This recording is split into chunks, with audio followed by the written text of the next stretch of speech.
amikor föltesszük az agyagot a korongra, hogy forogjon, az ember keze áll egy helybe. Sőt, nagyon fontos, hogy a kéz úgy álljon, ahogy mi akarjuk. Hogy az agyagot, ha formázzuk, nézzétek, tehát mondtuk, meg van gyúrva, úgy, ezt a temelini fazekosok úgy mondták a mesterek, hogy meg van gyúrva, máma a keramikusok, agyagművesek, tehát több oldalát ismerik az agyag megmunkálásának, mint valamikor.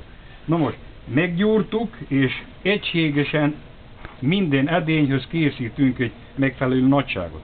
Azt a nagyságot így ide tesszük, megpróbáljuk a közepére ráütni, ez most rá van ragadva, láttátok, egy picit megvizeztem.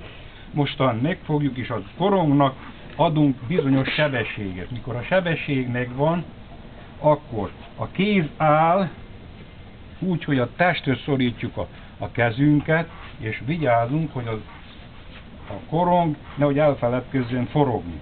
Az mi tőlünk függ. A korong az lusta, és ha nem hajtjuk, megáll.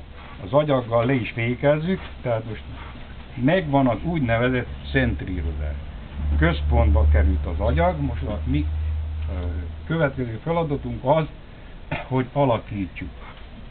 Azt pedig úgy kezdjük el, ezt a jobb kezünket ide rátesszük, és simán megy. De a kezünk megint ide van a testhöz szorulva, hogy ne mozduljon meg. A másik kézzel szintén segítünk. Nézzétek csak, a két kéz segít egymásnak, így ide tesszük, az én kezem így erősen, még a boxolónák is így nagyobbat bírnák ütni.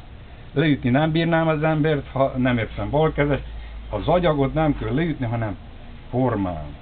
Most nézzétek, így kiszorítsuk, tehát a közepén fúrunk egy lyukat. Azt a kezemnek nem szabad megmozdulni. Ezt gyakorlattal tudjuk csak elérni. Évekig kell korongot forgatni, hogy az ember ezt megtanulja. Ugyanúgy, mint a hangszeren, ugye? Arra is kell figyelni, hogy ne lyukadjon ki.